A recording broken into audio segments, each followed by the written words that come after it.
Terima kasih Anda masih menyaksikan Market Opening pemirsa. Pemerintah mencatatkan produksi dan penjualan mobil di bulan April 2021 melonjak hingga 227%. Dan kenaikan produksi otomotif tersebut didorong kebijakan insentif pajak penjualan atas barang mewah atau PPNBM. Kebijakan insentif perpajakan khususnya pajak penjualan atas barang mewah atau PPNBM di sektor otomotif terbukti ampuh dalam mendorong peningkatan angka produksi dan penjualan mobil di tengah tekanan pandemi COVID-19 di tahun ini. Menteri Koordinator Bidang Perekonomian Erlangga Hartarto mengatakan, angka penjualan mobil di bulan April 2021 melonjak hingga 227% secara tahunan atau year on year. Bahkan kenaikan penjualan mobil sudah terlihat sejak awal pemberlakuan insentif PPNBM, yakni di bulan Maret 2021, di mana mulai ada kenaikan sebesar 28,85% secara tahunan.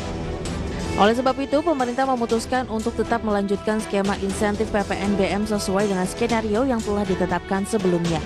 Pemerintah memberikan insentif PPNBM dengan diskon 100% di bulan Maret hingga Mei 2021, diskon 50% pada Juni hingga Agustus 2021, dan diskon 25% per September hingga Desember 2021 untuk kendaraan kategori sedang dan tipe 4x2 dengan kubikasi di bawah 1.500 cc.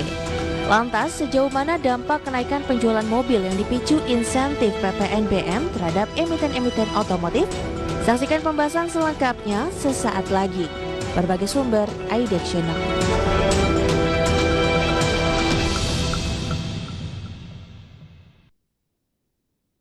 Ya baik, Anda masih menyaksikan Market Opening dan sekarang sudah tersambung melalui line Zoom Bapak Fendi Susianto selaku CEO PT Elkoran Vidi Indonesia Investama. Halo Pak, selamat pagi.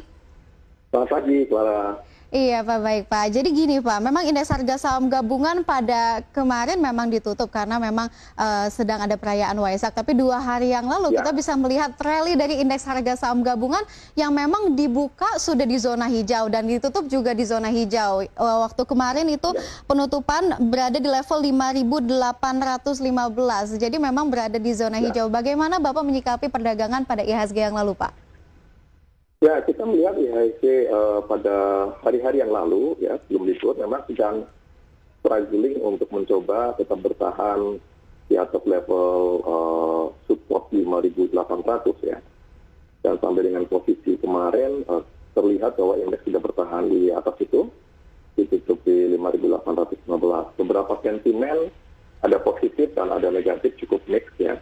Kita melihat beberapa perkembangan di domestik sendiri, ada pertumbuhan penjualan mobil yang mulai membaik. Kemudian dari confidence level dari masyarakat juga mulai meningkat. Kemudian dari data-data di Amerika juga, meskipun ada potensi inflasi yang cukup tinggi, tetapi itu relatif dalam konteks yang manageable. Dan mungkin masih kekhawatiran terhadap lanjutan dari COVID ya, yang mutasinya ditemukan di berbagai negara, kemudian juga beberapa kasus di peningkatan, itu akan menjadi dinamika yang menurut saya juga akan mempengaruhi indeks. Namun kalau kita melihat nampaknya indeks cukup bertahan di atas 5.800 sehingga memiliki peluang yang cukup baik untuk ke depannya. Kalau menurut Bapak ini seberapa kuat bottom dari IHSG itu sendiri Pak? Karena memang seperti yang kita lihat ya, indeks harga saham gabungan ini rasanya sulit untuk menyentuh level psikologis di 6.000 ya, berada di kisaran 5.800, 5.700. Seberapa kuat Pak Bapak melihat dari bottom IHSG itu sendiri?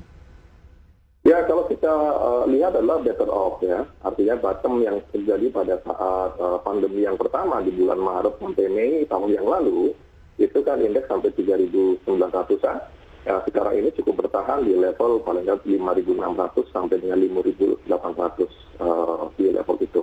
Jadi saya melihat adalah bahwa bottom sudah mulai terjadi peningkatan dibandingkan dengan posisi tahun yang lalu. Jadi ini menunjukkan signal positif juga karena dengan demikian maka market sudah justified dan sudah dalam tren yang cukup kuat dan cukup confidence ya untuk melanjutkan sebelum menembus ke level 6.000. Jadi artinya terjadi peningkatan atau the highest low yang baru itu menunjukkan bahwa market sebenarnya dalam posisi tren yang cukup baik untuk mengalami penguatan.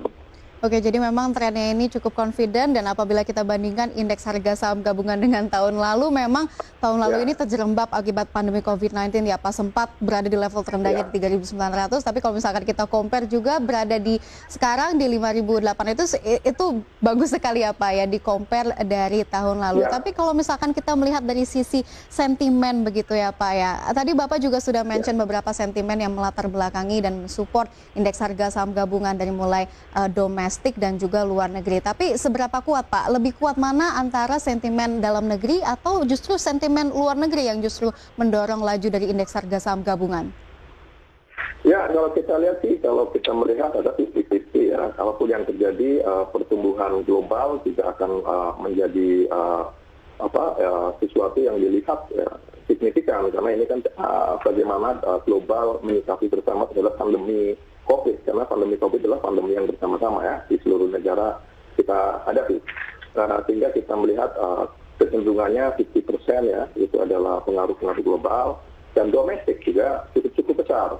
Seberapa besar nanti recovery ataupun track ke arah positif growth yang terjadi di Indonesia, terutama ada indikator-indikator ekonomi ya.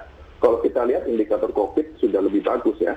Perkembangan setiap hari sudah mengalami penurunan yang sangat signifikan meskipun dicermati terus-menerus. Namun pertumbuhan ekonomi ini yang akan dilihat. Bagaimana kuartal pertama dan kuartal kedua, terutama adalah beberapa pertumbuhan penjualan mobil, penjualan retail, kemudian investor confidence, kemudian utilisasi factory ataupun pabrik-pabrik dan lain sebagainya. Serta kalau kita melihat adalah indikator perbankan ya, utamanya adalah optimalisasi pertumbuhan kreditnya yang akan mencerminkan itu. Jadi itu yang akan dilihat menurut saya. Dan pada kuartal pertama kita melihat sudah on track ya. Kalau kita lihat data-data pertumbuhannya sudah ke arah positif, sehingga kita cukup yakin, confidence lah, meskipun kita harus aware juga dengan dampak COVID. Tapi nampaknya berbagai macam stimulus dan upaya keras dari pemerintah dan dunia usaha juga sudah membuahkan hasil.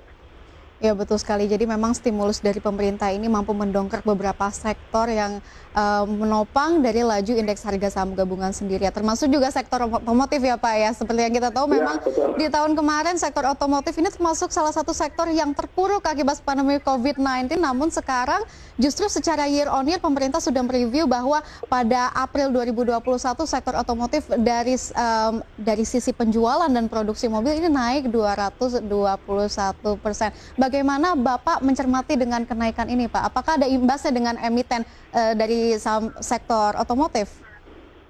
Ya, berbagai macam hal ya. Sebenarnya ada dua faktor yang memang given ataupun memang ini adalah faktor stimulus. Itu artinya apa? Artinya memang kita sudah cukup lama, setahun ya, mengalami recovery untuk demand mobil ini.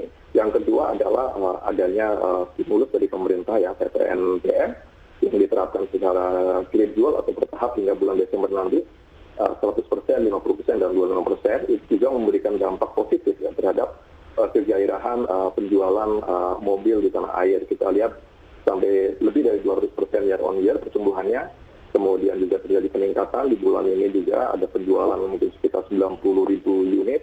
Ini menunjukkan ada demand ya, artinya kita kekhawatirannya setelah pandemi itu ada dua, yaitu supply dan demand.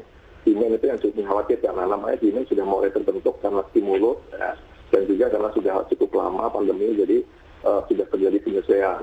Ini signal positif buat industri otomotif menurut saya, maupun industri yang related dengan otomotif ya, seperti dunia leasing, kemudian periferalnya, kemudian juga pendukung-pendukung yang lainnya.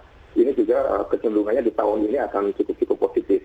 Memang sejauh ini sampai dengan saat ini dampaknya terhadap harga saham belum terlalu kelihatan ya.